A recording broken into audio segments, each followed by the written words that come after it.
Hey, what's up, y'all? Welcome back to Marriage and Medicine. In this video, we're going to talk about the first 2 years of medical school. So make sure that you subscribe to our channel and also give us a like on the video too. Yeah, so let's get into it. So kind of just starting off, giving a brief overview of the process of getting into medical school just to get started. This is one of those situations where you really have to do some shadowing during undergraduate to really get an understanding of whether or not this is something that you want to pursue. Because once you get into this journey, it's a long journey. It's one of those things where you really have to make sure that this is what you want to do with your life. So starting at undergraduate year, so when it goes time for you to kind of pick your major and figure out what you want to do when trying to get to medical school, the most common major that most people pick is biology or chemistry or one of the other kind of science majors at baseline. But ultimately, you can get the appropriate courses that you need for medical school. So essentially, you have these basic criteria that you have to meet, these basic classes that you have to take before you can apply for medical school. And a lot of times it includes a lot of the science classes, so the biologies, the chemistries. I believe there's a physics component, as well as different English courses. As long as you meet those criteria, you're appropriate in order to be able to apply for medical school. One of the big milestones that we think about is taking the MCAT.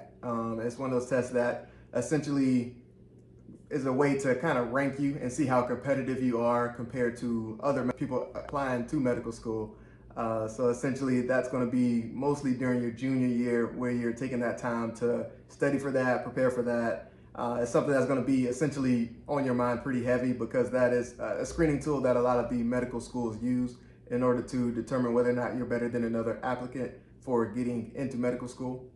So once you essentially take your MCAT, the next step is applying. So you're going to be applying throughout third year, and you'll basically kind of determine whether or not you'll be able to get in, start doing interviews during the fourth year. And then once you get that application or get that acceptance letter, then you're in. But I was able to get accepted to the Brody School of Medicine that is in North Carolina, Greenville, North Carolina. It's one of those kind of rare schools that only accept in-state applicants.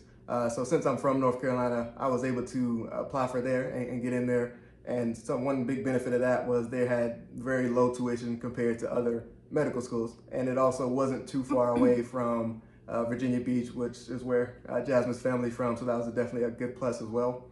So just a quick overview of the first 1 and 2 years.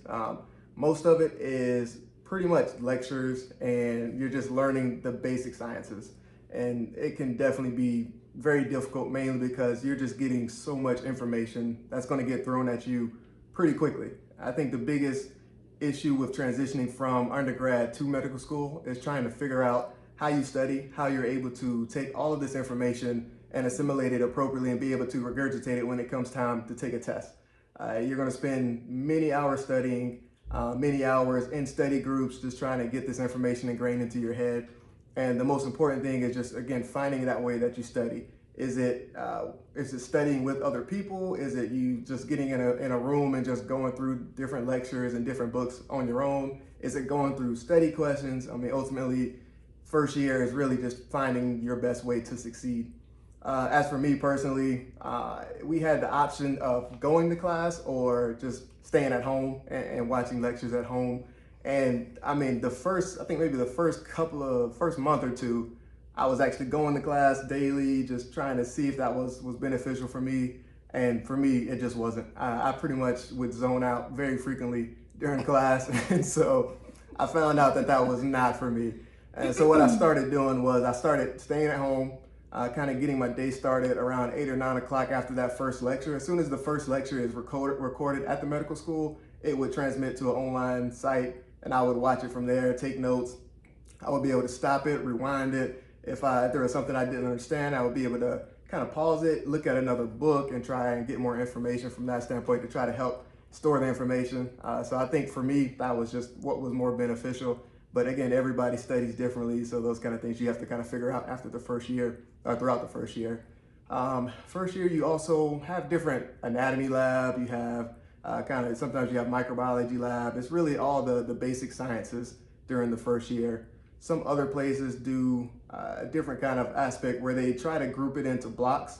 So for one moment, you'll do the entire integumentary system. Another one you'll do cardiovascular, skin. I'm like, The skin what is and all that? my bad. Another block you do like cardiac, another one you do pulmonology or pulmonary system. It just kind of depends on what your school is like.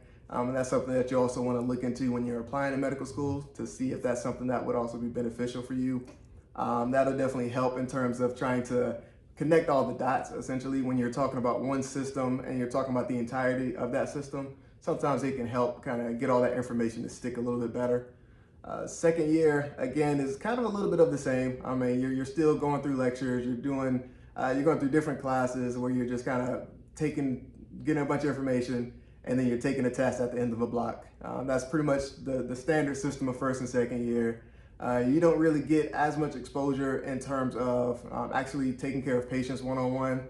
You do a lot of kind of simulation stuff during first and second year where you're just kind of doing sim things, trying to learn the basics of taking a history from patients, doing physical exams and those kind of things. But in terms of the true one-on-one type of situations with patients, you're not getting a lot of that until you get into third year for the most part.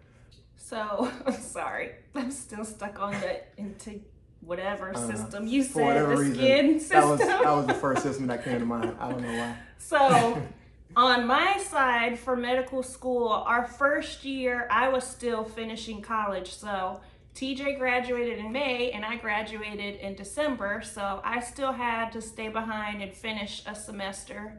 I was doing student teaching at the time. So, I was pretty busy that semester, even though we were in different states. My focus wasn't really like on him being away because I had so much work that I was having to do that it kind of just took my mind off of that, which was helpful. But so that first semester I was finishing college. I graduated in December, and then right after I graduated, I got my first teaching job and started right away. I was in Norfolk, Virginia at the time. So we were still in separate states for that remainder of first year. But I think it helped to be away because obviously it would have been easier if we were in the same state and together, but it helped that I had my own things to focus on so that I wasn't just focused on us not being together. We had decided that since we didn't get married until after the first year of medical school, we decided that we weren't going to be living together prior to getting married. So I stayed back with my family and just having school to focus on and then having my first job. All of that kind of just helped make the transition a little bit easier for me. And then we got married in May of 2015. So it was I don't think it was right after your first year. I think it was like right before the end of first year stopped, because it stops in June. Yeah, it's between first and second year. So we got married right after his first year of medical school, and did our honeymoon and all of that. And then second year started that fall, and ultimately second year didn't go the way we planned. I ended up going back to Virginia to teach for the whole second year of medical school as well. So we technically were apart the first 2 years of medical school, which I would say the second year was harder because at that point we were married. We already had our first place and all of that stuff, but we didn't get to like actually enjoy being together and like doing life together every day.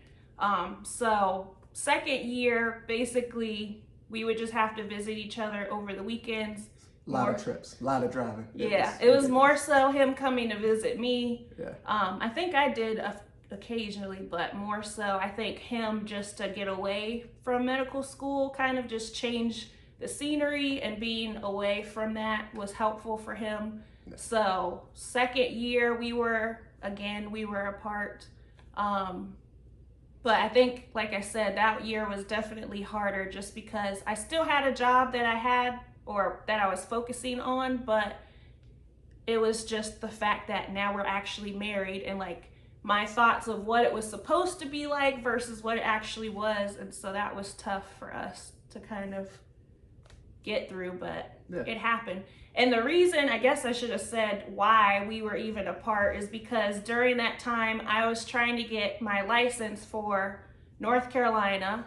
I unfortunately got the cutoff right before they changed, where they had reciprocity, where if you had your license in Virginia, then you could automatically apply for it in North Carolina and be good to go. That wasn't the case for me. I had to go through taking all of my teaching tests for North Carolina all over again. Fun times. Applying for my license, applying for jobs, interviewing, all of that. So during that time of trying to get all of that stuff done, I had opted to go back home and work since I already had my license there. Plus, I was the only provider financially wise, and so I mean, sugar mama for a little bit. so I had to work, and the only option I had at the time was to work in Virginia. So while I got everything situated in North Carolina, we just decided I needed to go back to Virginia to work. And once everything got finished, I was able to move back, thankfully, right before third year started. Yeah, exactly. So one big step at the end of second year, which everybody of course dreads, and undergoing a couple of changes now, is the step one. So when I took it, step one was essentially the end all be all. If you didn't do good on step one, if you were trying to get into the more competitive places, specialties such as orthopedics or urology or like dermatology and those kind of things, I mean, you have to have really good step scores. It was one of those things that kind of weed you out in terms of trying to see how you compare to other medical students and those situations. And so really, step one is kind of a culmination of all of the topics between first year and second year. And again, it really just goes to, you just have to, in order to do well on that test, you have to know how you study the best. You have to sit down and you really just have to focus. Usually you get a dedicated amount of time, usually between 1 and 2 months, where you're strictly focused on studying for that test. And so that can definitely be very draining because you're having long hours. When I studied, usually woke up around between 8 o'clock and 6 o'clock. I mean, we're just looking at a book or redoing questions on the computer. It's a very long time. You kind of get into this hole where you get tired pretty quickly, but it's important for you to make sure that you do good on that test in order for you to be able to match, was how it was at our time. Now they're transitioning to step one being a pass-fail type of situation, which in one way, it's good, mainly because they don't put so much pressure on one test. Also, with first and second year, you're not getting as much clinical knowledge. It's more so just book knowledge. And so the fact that they would put so much emphasis on strictly book knowledge doesn't really bode well. And it's not a very good indicator of how good of a clinician you will be when it comes time for you to actually get into residency. So I think that's actually a good thing in terms of them transitioning to kind of a pass-fail system more so. It will likely hurt some individuals. For example, if you're from a medical school that's not well known, or if you're coming in from the Caribbean or overseas, that doesn't really give you the ability to really show how good you are compared to medical students in the United States. So I think that could be of some detriment to those individuals, but as a whole, I think it'll be a good transition point, and it would lead to them putting more emphasis on the test that you take after third year, which basically functions to serve as more indicator of how you do as a clinician, more so. So if I was to give any advice for someone out there that is, I shouldn't just say a spouse, but significant other, if you're dating, engaged, or married to someone that is going to be starting medical school, I would say something that helped me with kind of dealing with that transition was just, number one, making sure that I had something that I could focus on, whether that was work or whether that was just focusing on things that I was interested in or my hobbies, anything other than focusing on what he is doing all the time, because it can be a lot. If you don't have anything that kind of takes up your time, it can be a lot when you're just sitting around and all you see is like their course load and how much they have to study and how much they're not around. And so I would definitely say Make sure you have something that you can focus your time on. And if you can, find a support group either in your state or like somewhere in the medical school itself, or if it's just your family or friends, make sure you find a group of people that you can lean on during that time. The good thing for Brody, they had a, what was it? Significant other support, something along those lines. Oh, Brody's Better Halves, I remember. That's it.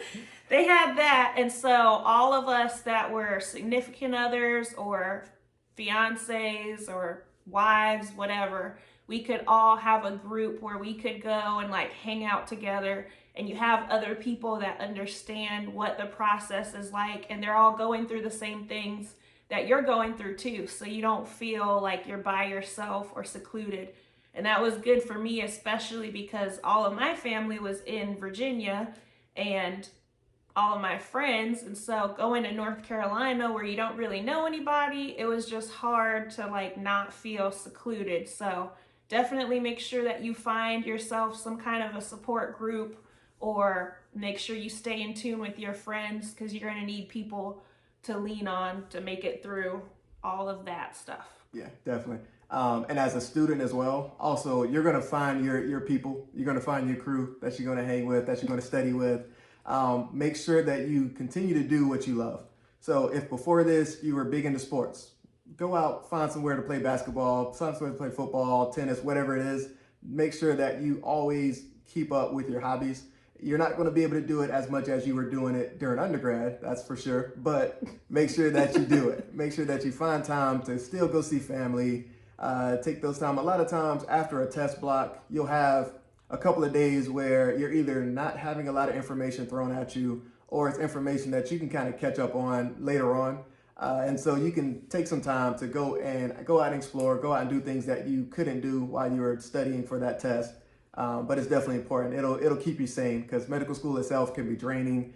It can kind of put you into sometimes if you're not in the right headspace, it can have just bad effects on you. So you want to make sure that you keep up with everything outside of medical school to kind of keep you sane in essence. If you guys have any other questions about anything, about our journey, about medical school in general, please feel free to leave a comment, and we'll respond and get that information to you. But that's it for this week. So thank you guys for tuning in. Again, like and subscribe if you want to hear more of our content here. Thank you. Peace.